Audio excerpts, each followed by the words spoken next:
Hey, Fred. One of the kids barfed. We need you to get a mop. Copy you.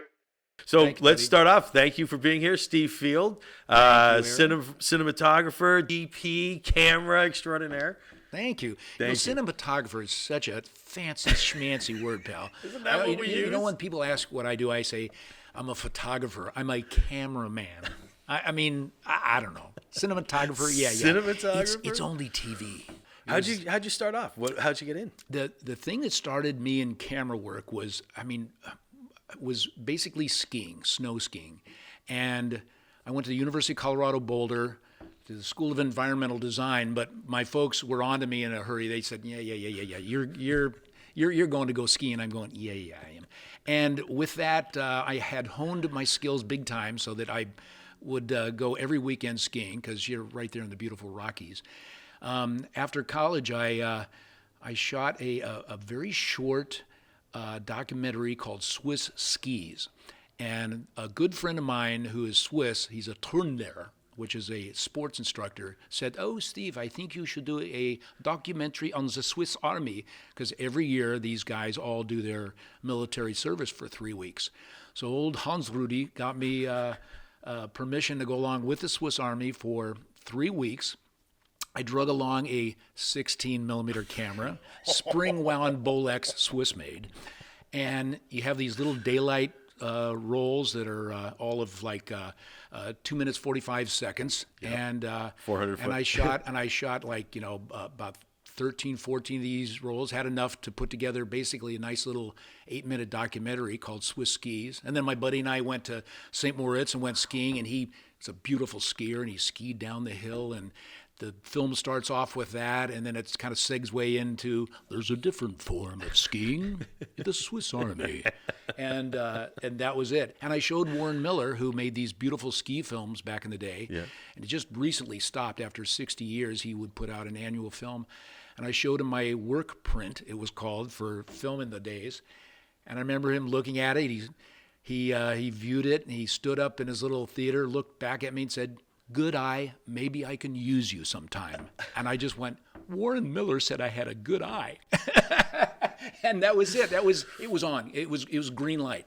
And did you end up working with him? Yes. Probably about a year later, he started me off just doing some editorial work, meaning they had a lot of film that they needed to have kind of libraried. So once all the outtakes they would put back and that sort of thing they would shoot an annual feature film. And so every year Warren would voice that film and the whole deal. But I think I have my name on beginning about 1980 to about 85, probably about 5 of his features. I was one of his about 10 guys that would shoot his film every year. But yeah, so to long answer to your question, Aaron, it was skiing that got me going into the camera work. And I to this day, I'm still a ski maniac. I love it. Did you ever do any scripted 35 millimeters or scripted film shoots or anything like that, or was it all documentary? There was one 35 mil that I shot. It was called the Malibu Express. that's an action film, right? Do you know it? Oh my God! Do you know it? Bikinis and stuff. Yeah, right? Oh yeah, it's TNA stuff. Andy Sedaris, a guy who was ABC Wide World Sports guy, producer, would put out this very. It was ridiculous, but it was so fun because I was loading film. I was AC assistant cameraman. Kind of horrible film. I grew up watching all of those VHSs and stuff like that. It was awesome. All the little. I think he got these gals who were Playboy models. They would take their tops off at any one spot that was very appropriate for that scene. I loved all of those. It was like Malibu Express, like Hot Dog, the movie, Ski and There's like all of those kinds of films. I knew them all. I love that you know that, man. Yeah, there was a fellow there I learned actually much from in that. I got that because I after the Warren Miller days, I wanted to get back in some type of film, and I worked at a place that had a sound effects library, and there was a guy who was at this office who held a little office space, had a telephone and a desk, named Harmon Lauer, who was he was a second unit DP. He shot all the famous stuff from the movie Bullet with Steve McQueen. All the race stuff. You remember the Mustang? Yeah. going down the hills? And he was the guy who actually told me, I said, Harmon, I want to do what you do. And he goes, well, Steve, just pick up a camera and get out there and shoot something. That's how you do it. I go, how am I going to do that? And that's how I actually hatched the plan to go to Switzerland and do the Swiss Army film. Really? So because Harmon, but That's he awesome. was the DP on the Malibu Express. That's how I got on, and I went, oh my God, is this really the film world? What was your first time? Can you remember, like, what was your first feeling when you walked onto like a set like that? Do you remember that moment or anything like that? Yeah.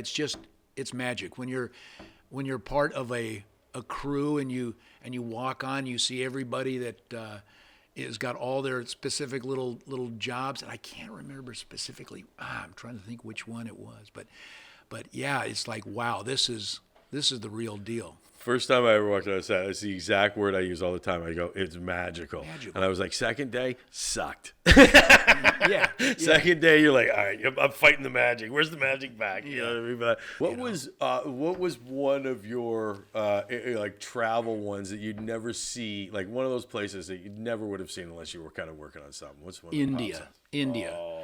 I shot a great little travel show for a man named Stanley Siegel. It was called Stanley on the Go. And old Stanley was a guy who was very, very, he was a very interesting guy. He used to be kind of somebody in television a long time ago, had his own live show in New York back in the 70s, and he reinvented himself to do a travel show. And he said, we're going to go places. And this guy, good old Stanley, dragged me around the world for about 13 years. And I think we went back to India 4 times. Because as a camera guy, Aaron, India is just, it's like everywhere you look, every little turn is a National Geographic shot. You're just looking at like, look at that. Oh my God, look at that. And yeah, to this day, I still get goosebumps thinking about India because it's such an amazing place. India is one of those places where all 5 senses are going at once. Yeah, I mean, case in point there, and we're up early one morning in Varanasi, and where the Buddha had first started his life, and we're getting a chai tea early in the morning. The sun hasn't even cracked over the ridge yet. And just the smells. I wish it was smell-o-vision because in India everything has just not the sights, but the smells are fantastic. Yeah. And we're having our little chai tea. We go down to the Ganges River, the Mother Ganga, and we get in our boat and we head out. And the sun's coming up over, and just the whole world is so alive. And you know, for a Westerner, I think it's important for us to see a place like that because, you know, we have a little over 200 years of history here in this country. There they've had history forever, and it's so rich. Yeah. And you really feel that. It's just so, and it's so my chore, my great challenge as a camera guy is to try to capture that, and to capture it would be, it's so tough just to get, you know, stuff crammed in that frame that's going to say this is so fantastic. So, but I loved it. I loved it. Yeah, that's the best.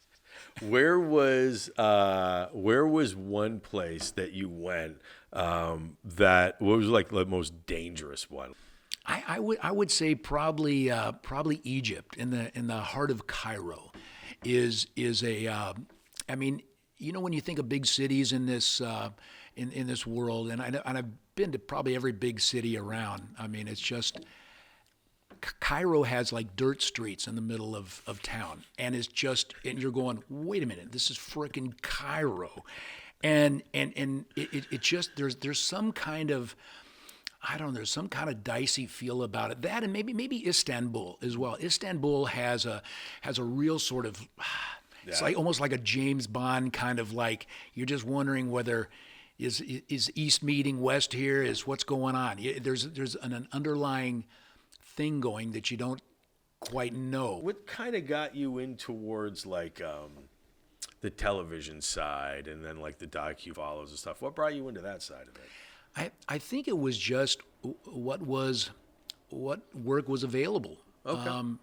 I started, I shot for Warren Miller doing his ski films. I put a little little 16 millimeter roll under my arm and went around to TV stations, and I shot news for 16 years. And I knew I always wanted to do more than that. And I ended up, because we were shooting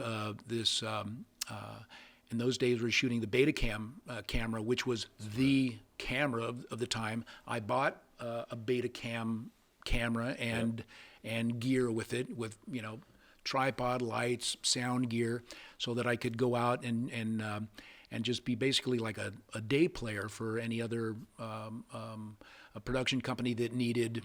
I was kind of a gun for hire, It's a camera guy and it was it just sort of spun that way. It was once I got one little bit of work from somebody, the word got out that hey, this guy's okay, he can shoot stuff, and I just found my way that way, where it was, I shot at 44 Blue Productions, Elemento Productions, Pilgrim TV, all the different production companies. So the production companies were the people that would hire you naturally for work. And if I worked with somebody like you who went to another place, you might recommend me. Thank you very much.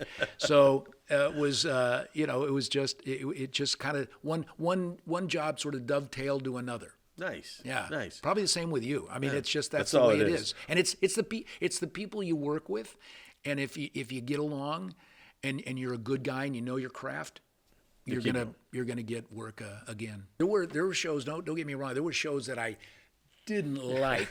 Did not like it. I mean, the prison show you and I shot, that was wonderful, because we're looking into inside a world that no one gets to look into, and we got to see firsthand, experience what's there, and then there were shows that I worked on. I worked on a wedding show that was a reality show. Aaron, I learned way too much about weddings during that. I learned more. I didn't know you were the guy I was coming to get that wedding info. All this time I didn't know. I had all this resources to get all this stuff I needed. And most of the time I was a lucky guy, because I worked with people who were very sort of. It's a team, right? Yeah. When you're a production person, you're a team. And I remember there was one director on that show I did not get along with, and I remember we were at this person's house, and I said, let's go outside and talk. And we went out, we were throwing F-bombs at each other, and the neighborhood could hear us. And I remember at the end of the day, we could barely make it through the end of the day. Barely made it through the end of the day, where we got a call from the line producer, said, "Hey, you guys got to come into the office. We gotta talk." And she and I went in. They said, "Listen, if you guys don't play nice in the sandbox, you're both off the show." And so we made nice. We maintained and got through the rest of the 8 of the 12 episodes left that we had to do. But there's hard ones. There's hard ones. How hard is it to eat healthy when you're doing a shoot in a prison? It's hard. I think at night you have a choice of whatever little restaurant is around there, and during the day we would often we would never leave the prison. That's why I was curious. We'd always have to chow on whatever was there, and in a way that was a good thing, because we were able then to have X amount of calories. but it wasn't like they were, we were in the prison cell, and they were not flipping down the gate and throwing our plate in there. You didn't have to get into a gang fight in the cafeteria. We're in the officers' quarters, having some chow. But it's still, that stuff is still made in the same kitchen where the prisoners and the inmates get theirs. Yeah. So, it was difficult in the sense that there's not a lot of choice. Yeah. And then often when you're on the road anywhere else any kind of shoot, it's you're subject to whatever is around. Yeah, I mean, I remember the first couple of lockup shows that we did, and I thought, wow, this is really a scary place. And then after a while, you really learn in a hurry what protocol is in those places. You know how to look at an inmate, and it's all about, their world is all about respect. Yep. I remember once, it was early on, but I should have known better. I was in Brushy Mountain, Tennessee, for the show, and we were interviewing a guy through his cell bars, and he had a cellmate there, and we were shooting it through the bars because these guys were particularly dangerous fellas. Killed a couple people. I can't remember what it was, but in the end of it, I remember the one inmate looked at me and extended his hand, and I just, on the other side of the bar, put my hand through the bar, shook his hand, and I went, uh-oh, and he absolutely crushed my hand. I mean, he just was looking at me and just is crushing it, and I'm going, oh, what's next? I thought he was going to pull me into the bars and jam me or something, and in that moment, you realize I made a really bad mistake here. This could go very badly here, and he just looked at me, and which seemed like an eternity. I'm sure it was only 5-10 seconds that he squeezed my hand down, let go. I brought my hand back and looked at me, and I could tell in his eyes that he said, he let me know that, dude, you are in my house. This is my territory here. Yeah. And that was one of the few times I can say in the course of my many years shooting that show that I actually feared for my life or safety. And I went, whew, I'm glad I got away with that. What is your biggest mistake you ever made on a set that, like, you just wanted to scream out of your head? What was your biggest mess up and you're like, I can't believe I made that mistake? I've got the perfect example, Aaron. I've got the perfect example. I was shooting a thing for PBS. It was a musical tribute show for James Taylor. And we had all these wonderful musicians who came in to do covers of James Taylor songs. Okay. I mean, it was everybody. I mean, it was Bonnie Raitt, David Crosby, Paul Simon. It was just an incredible number of people. And there was one guy there who I have been a fan of a long time, Bruce Springsteen. And I was doing Steadicam on the show, and we had a moment where we did a sound check for the prior to the taping of the show.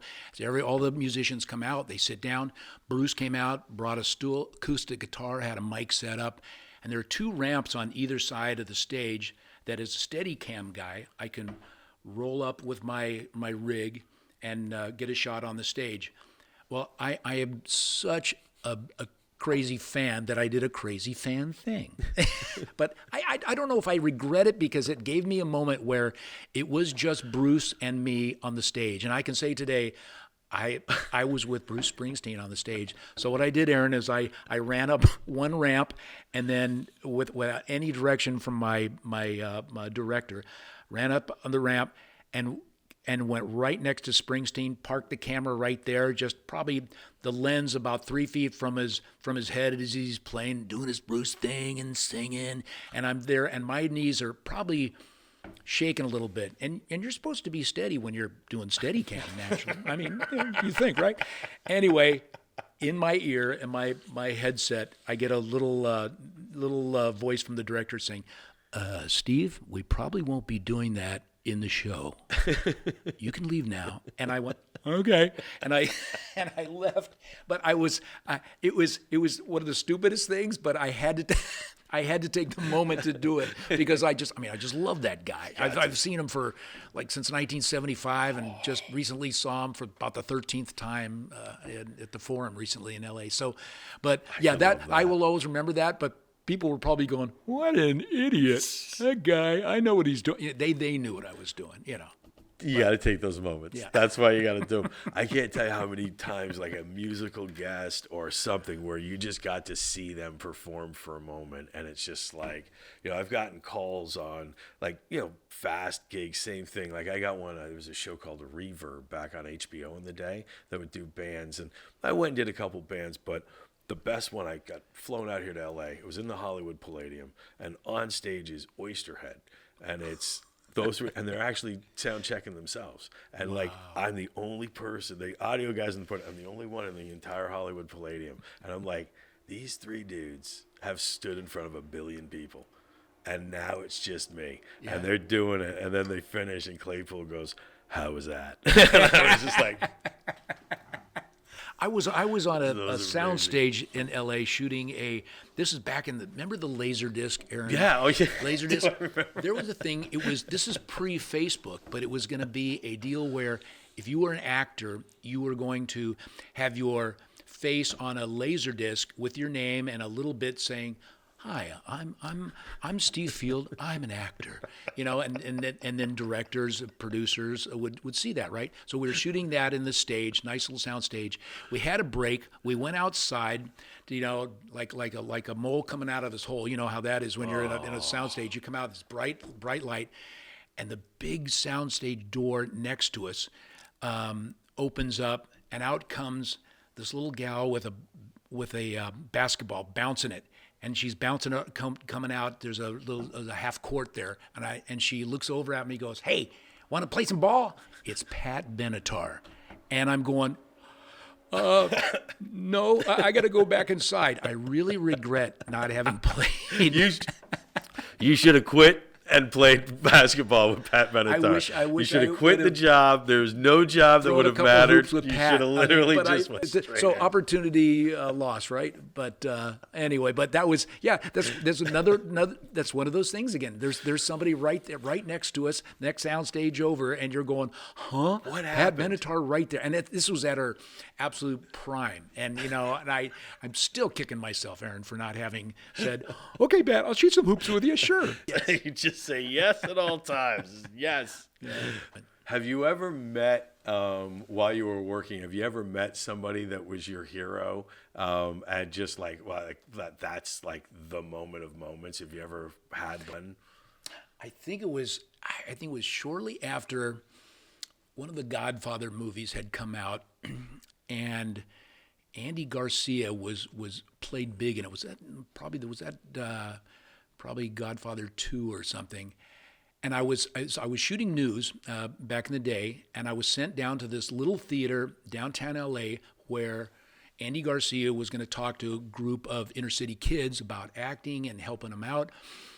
I got there early, and Andy Garcia did too. And we were the only ones at this little theater in downtown LA.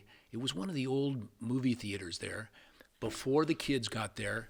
And I just got to chat with him for about a half an hour, just me and him. And the movie had just come out, and I'm sitting there going, I can't believe that I'm sitting here. Yeah, I mean, it's like any of those guys, De Niro or Pacino, and Andy Garcia. I'm just going, oh, and it was. I was nervous, but it felt kind of natural because it was just me and him. We were just shooting this shit, and he was such a nice guy. What would you prefer to shoot on? Would you prefer to shoot on film or digital? God, I've shot digital most of my camera life, and I have to say, I mean, it's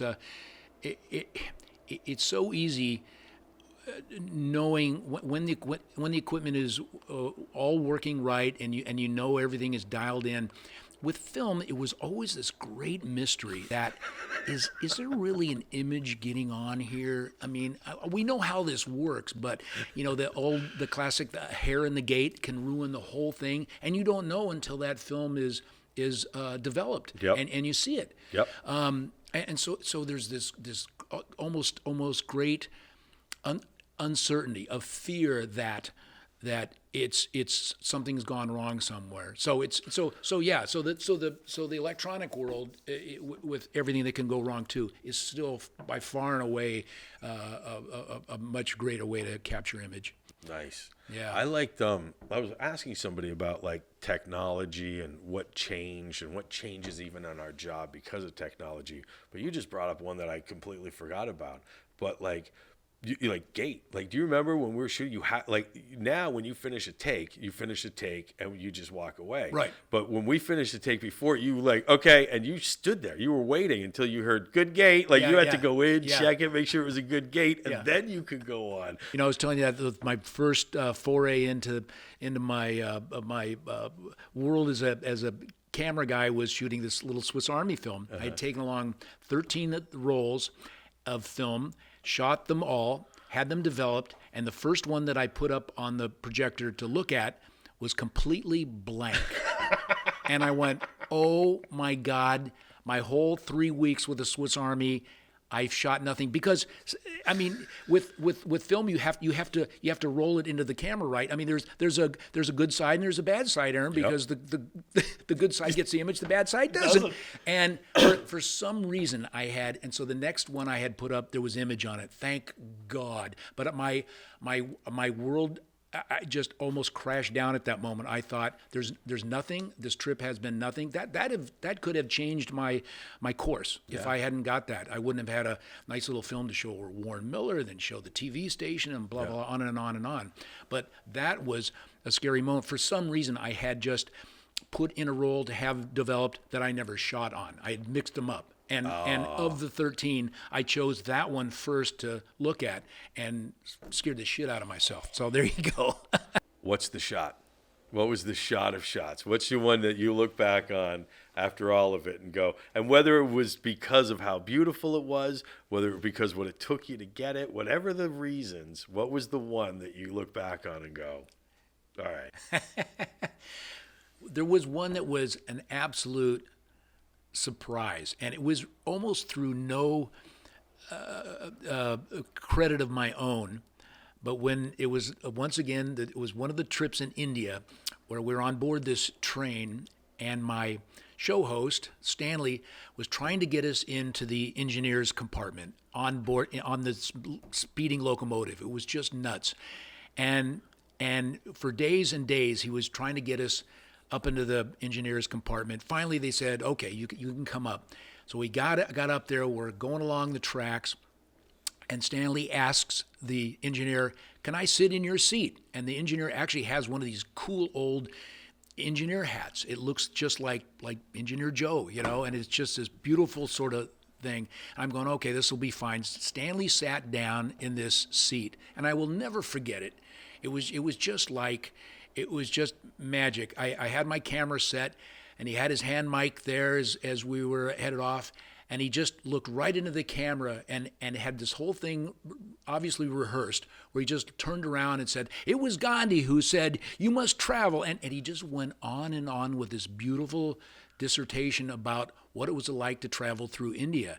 And it was as though I wasn't videotaping it, I was watching it, and I was stunned. I mean, this guy so pulled a rabbit out of a hat that I just thought, this is why he's wanted to come up to this engineer, compartment and get this. He had this in mind, and I will never forget that. It was not even a great shot. It wasn't on the same trip. It wasn't the sun rising over the Taj Mahal that I nearly broke my back trying to do, because we were walking across the river that morning, across all this garbage and filth and stuff, and it looked good. That's the one I'll always remember, was that he just turned and he had it. It was just that little magical moment. That's awesome. You have one thing that I also want to ask you about, just as a thing. Didn't you used to work for the Golf Channel? Yeah. I love that. How did you know that? How funny. I remember you used to tell me after the thing. You'd be like, oh, I'm going to go shoot. Because sometimes I would call you and be like, hey, we want to do like that specialized B-roll. We've got these, it's either this 2 weeks or this. And you'd be like, well, I'm booked. I'm going to be like at Pebble Beach, or I'm going to be at this, or you're like, what? You're like, yeah, I'm going to shoot. And I remember going, that's kind of bad. But I remember sometimes you would be doing like prison to go then out to golf. And I'd be like, golf's way better.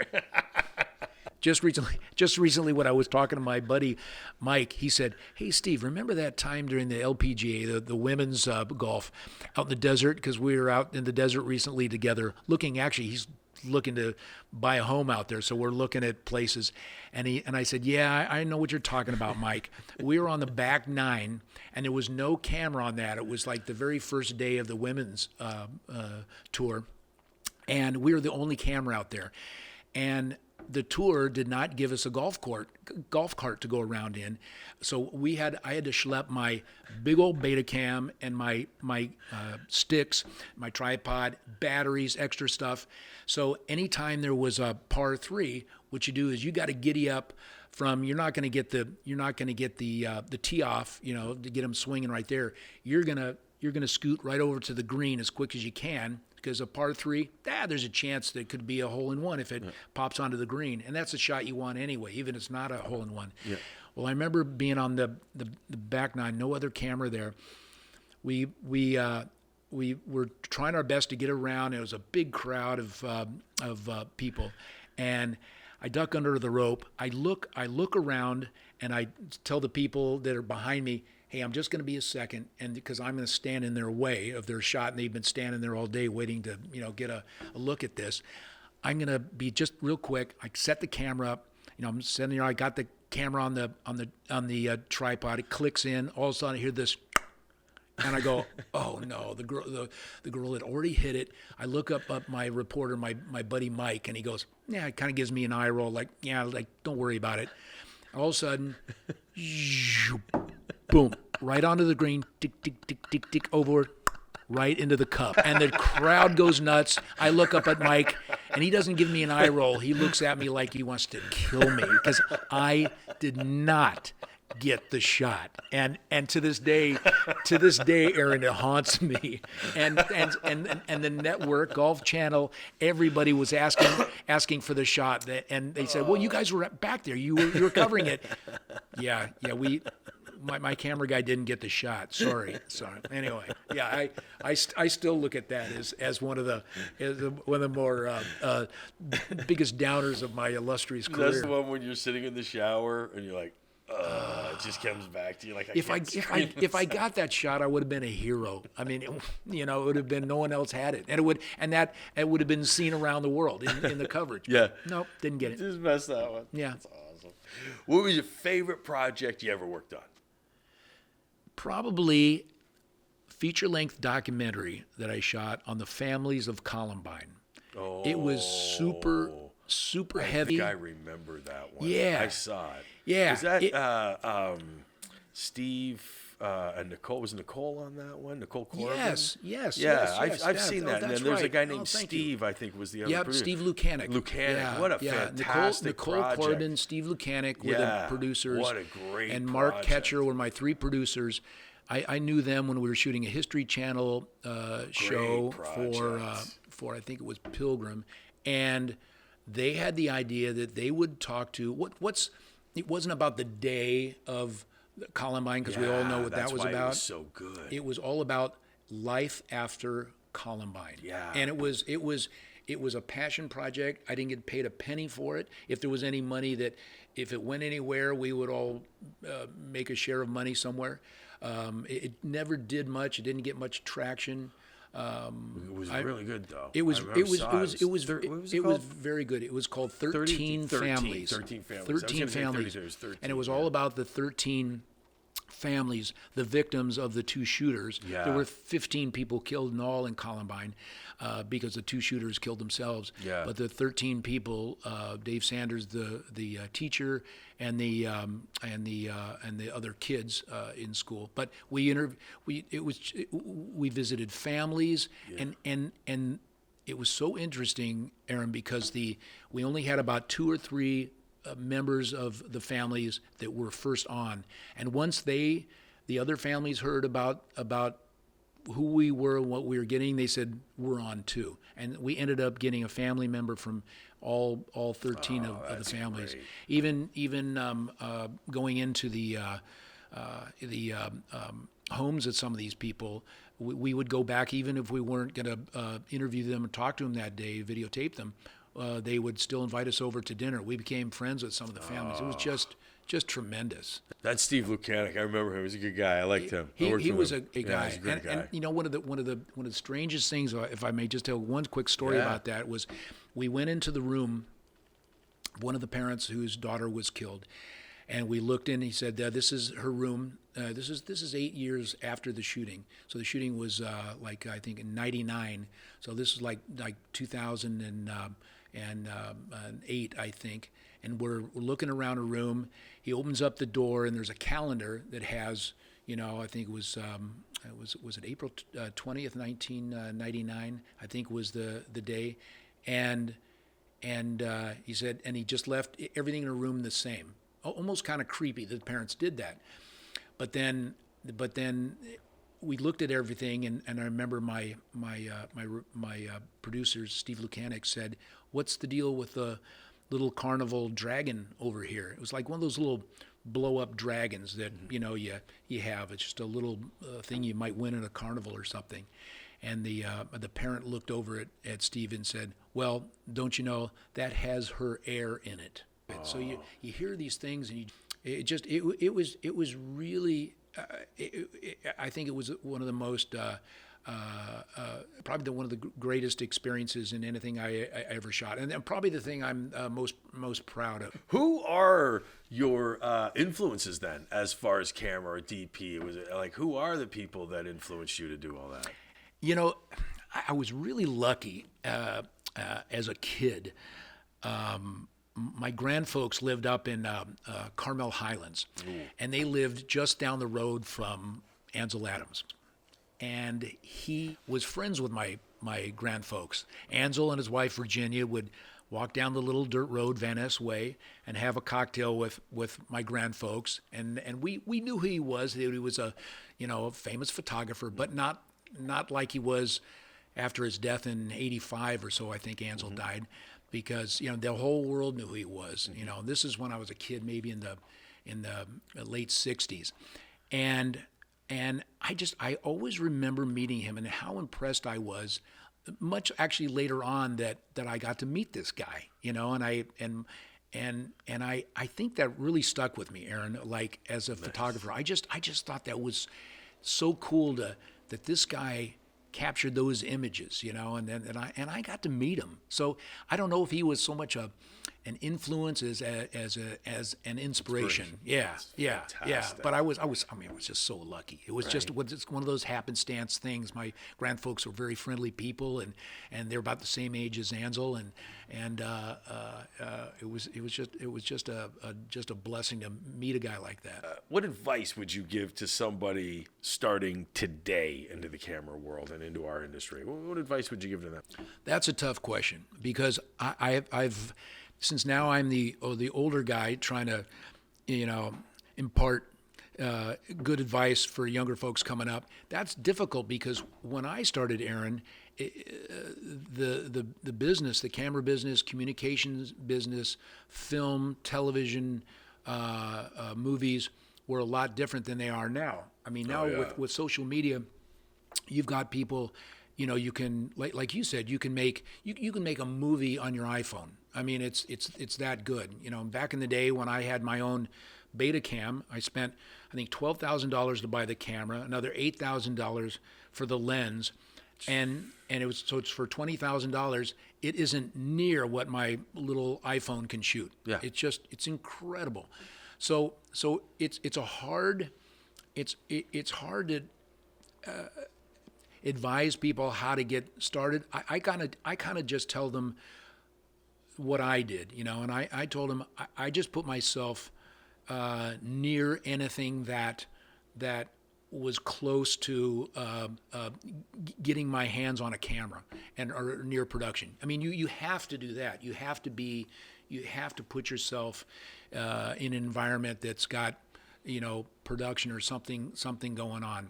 But with social media and everything now, there's a lot more opportunities, and there's a lot more avenues to go. And don't be afraid just to do lowly things, when it comes to work. If it's getting coffee for somebody that's you admire, or has a job that you want to do, that's fine. I mean, that's how I started. I mean, I think back on my humble beginnings, as I did all sorts of weird little stuff just to get around a place that had a camera, In fact, one quick funny story. I mean, I'll never forget. I'd rolled up to Channel 13, and I was shadowing the two camera guys, Gary Brainerd and Bob Quinlan. There were the two camera guys there, and shadowing meant I would go in their news car, and we would see how news was shot.